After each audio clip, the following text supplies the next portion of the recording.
So I got a question from a 44-year-old Brazilian mother, single mother of 3 children, ages 10 and I guess some twins at the age of 7. Not the typical question asker. And it's not that I don't recognize, realize, appreciate, or want to serve anyone outside the demographic of young men between the ages of like 15 and 35. It just so happens that the way I approached this practice of making videos, the way I made myself on the scene was just through answering questions for young kids who wanted to, and guys who wanted to build some muscle. But I realized that because of the depth and complexity and sensitive nature of a lot of the questions that I answer on this channel, that there are people of a far broader demographic, and I am grateful for your viewership, and I am even more grateful to support you.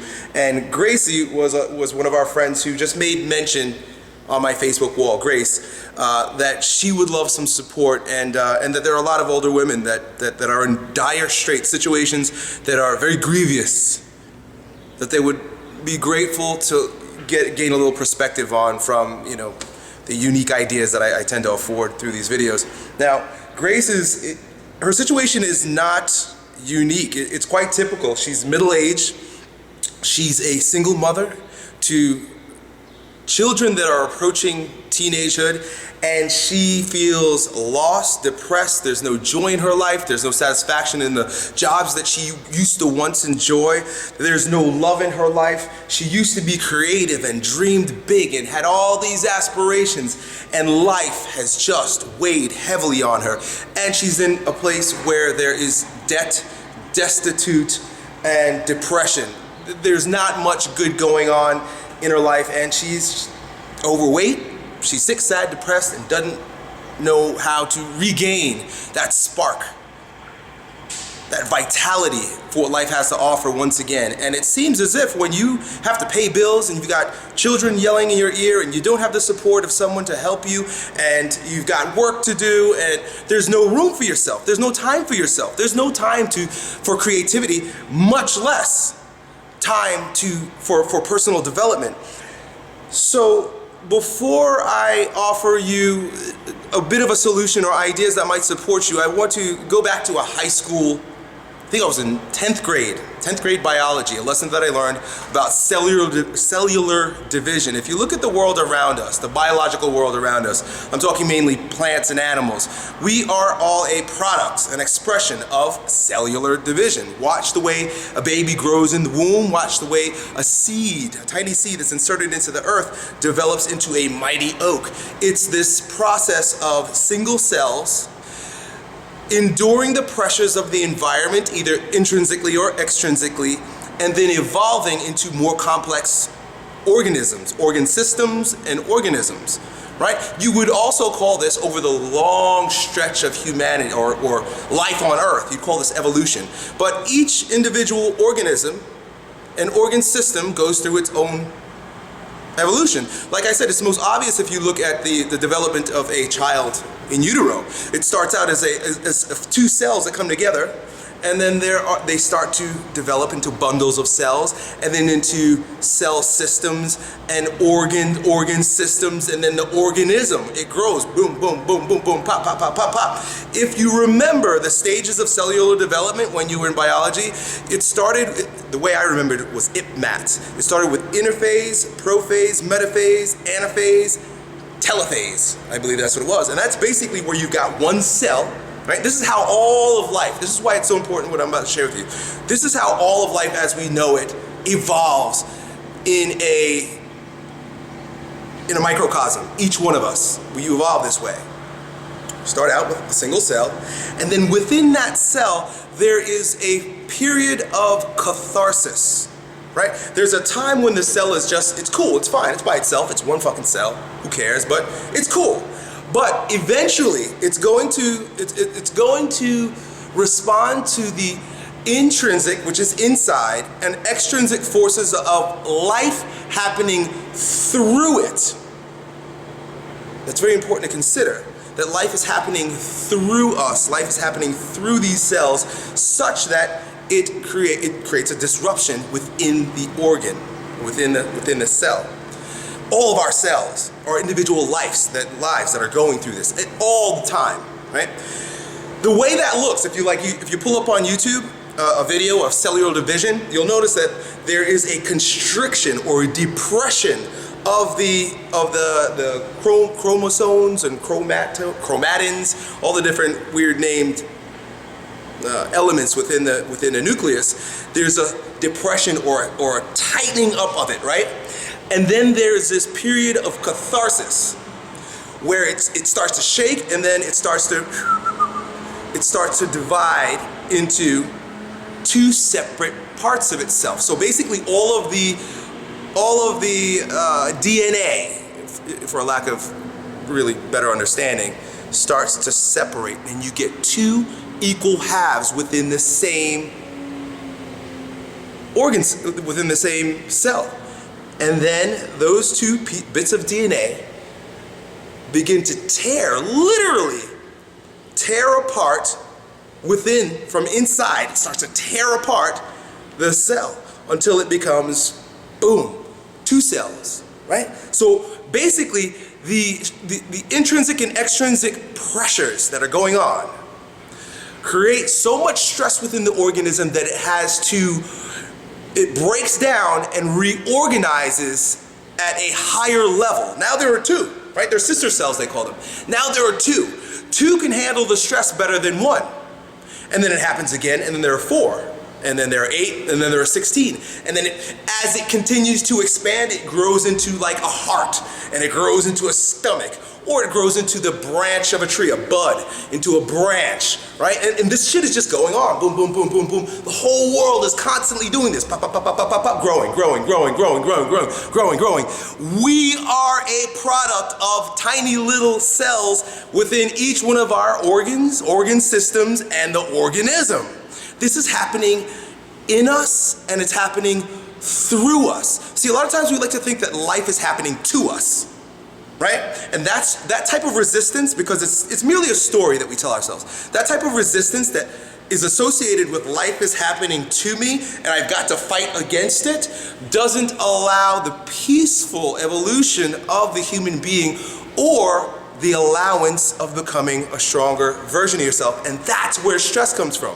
Our stress doesn't come from the extrinsic, or at least the depressive type of stress. The distress doesn't come from life happening through us. It comes from our resistance to life happening through us. It comes from the resistance of the extrinsic circumstances. It comes through the resistance of not allowing what's happening around us to happen through us so that we can evolve, so that we can reorganize at a higher level.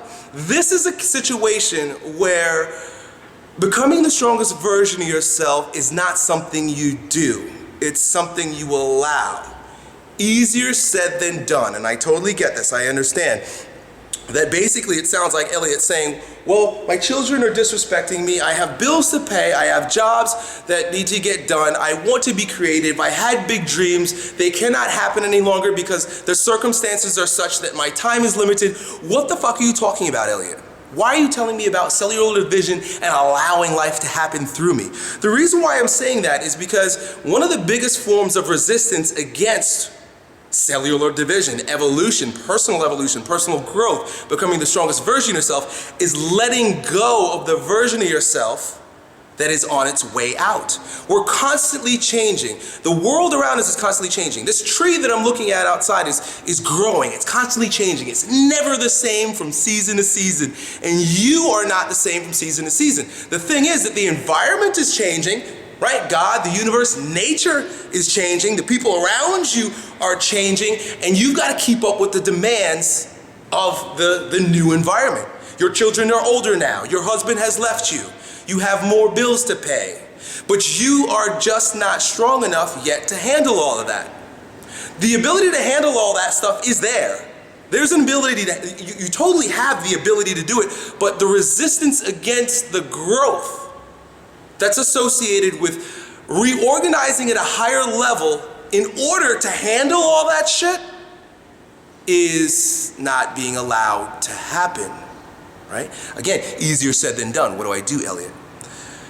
It's so fascinating that when we get out of our own way, how miraculous life is, how magical, all the things that seemed like it was like going fucking nuts, right? Imagine inside the cell, all the things that seemed like they were going nuts, when we let go, imagine the cell as the chromatins were doing this, was like, I don't like the way this feels. There's too much pressure from the environment and there's too much turmoil on the inside, and the cell resisted breaking. Sometimes it feels like you're breaking apart, doesn't it? Breaking apart and reorganizing at a higher level. The cell just lets it happen and it becomes a heart.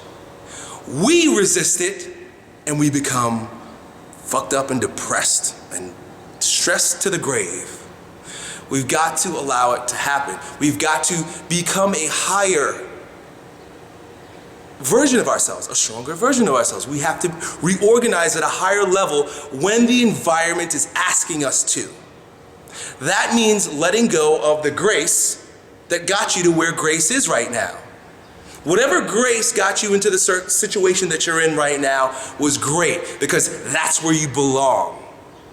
Now, you still have a whole lot of ideas. You know, you talk about the big dreams you once had, and that, you know, some of the things you used to do. The old grace. The old grace had these things, had these aspirations, felt this way, was participating in this. The old grace is dead. In fact, the old grace is making you really anxious right now. The old grace needs to die. Those old aspirations, no matter how great they were creative, they were full of life, they were full of vitality. I was a dreamer. Okay, good, that's fine. That grace got you to where you are right now. Neither good nor bad. But the environment, the circumstances, intrinsically and extrinsically is requiring not that grace. Goodbye. You've got to literally step back. And I'm going to give you practical, pragmatic means for doing what I'm talking about here, right? Because again, easier said than done. You literally have to step back from the situation. You've got to be able to become completely objective about what's happening and watch it from afar and let the pieces fall in place. They will fall in place if you get out of the way. How do you get out of the way? Because it's not a getting in the way so much that it is what I'm doing with my hands. It's how I'm proceeding psychologically. How can I just let it be, right? Like, here's a Jesus quote for you that I'm going to get all messed up. But he talks about why worry about tomorrow when all the birds in the field and all the birds in the trees and all the fields, the flowers in the field neither spin nor toil. And they're taken care of. The Father takes care of them. God takes care of them. Universe takes care of them. Nature takes care of them. Right? This is basically what Jesus is saying. Like, the fucking birds are okay. The flowers are okay. You are 10 times more important, according to this story. You know, because, of course. Look at you. You really think that nature's going to take care of the fucking bird and you're not going to get what you need? Relax, take it easy, back off, be a part of the kingdom, he calls it, which basically means detachment from all the shit that's going on. You've got to meditate. That's the answer. That is the answer.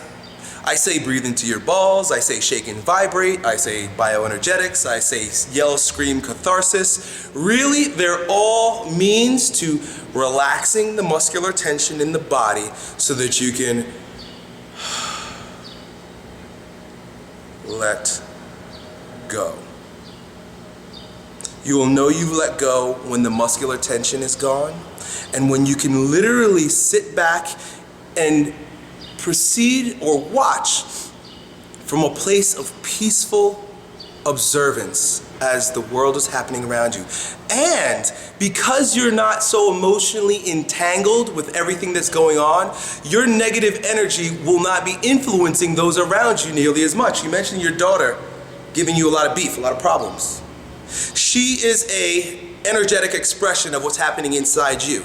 You're of a higher being per se. And these are all just metaphors and ideas. But you're the mother. You know, she came from you. You're the ruler of the environment. You're the manipulator of the environment. She is reacting to the stress that you have within you. When you chill out, she'll chill out. I don't say this out of poetic floweriness, fragrance. I say this out of personal fucking experience. I know that when things aren't well in my home, I know that when my daughters are going nuts, I know that my wife is stressed out, immediately I know, what am I doing? How am I thinking? How am I behaving in this environment? Because I'm the energetic strength in my home. Everybody knows who happens to be the real, who's gonna control the environment. And it's not so much like I control the environment, but if daddy shows up and daddy's pissed off and tired and aggravated, guess what the house is like? Pissed off, aggravated, and tired. Mommy's gonna be pissed off, aggravated, and tired because daddy's being a dick, and the children are all going nuts because daddy's nuts. So you've got to relax, you've got to meditate. I would invite you to begin, and I know your time is limited, but it's so funny how when we meditate, it's almost like time expands. One of the strangest things that's ever happened to me when I began meditating is I started getting more quality work done and time with my family, even though I was using a significant portion of that time to meditate. So it's almost like, how do you take a piece of your time and gain more time? Hey, look, I'm not gonna tell you how because I don't fucking understand, but I can tell you what I experienced. Meditate and you will gain the perspective associated with allowing evolution to happen through you. You will become a stronger version of grace that will have all of the tools associated with fulfilling your current job. You're doing the things and allowing the things and enhancing the world around you. If those cells don't shake up and divide, they never become a heart. If they resist that growth, if they resist the cellular division because they're so attached to the cells that they actually are, they never get to beat blood. They never get to do the thing they're supposed to do. You never get to be the strongest version of grace. You never get to be what you're designed to do. So that's it. Your circumstances aren't unique. None of our circumstances are unique. We think we're so stressed out. We think we've got it so bad. We think we've got a heavier load to carry than someone else. We've all got heavy loads to carry. Even the 14-year-old kid who's dealing with stress from school, stress from a girlfriend that hates him, zits on his face, his parents aren't happy with his grades, and he broke his foot and can't play in the football game. That's a lot of fucking stress, but it's all perspective, right? Because we can be adults. Be like, you're so lucky, you're just a kid, it's all blah, blah. No, dude, it doesn't work that way. It's all very subjective. We all experience stress, we're all carrying a heavy load. The biggest difference is how you carry that load. Are you gonna carry it on your face and let it weigh you down? Or do you grow stronger so that you can carry it and then pick up bigger loads and continue to serve other people along the way? Good luck.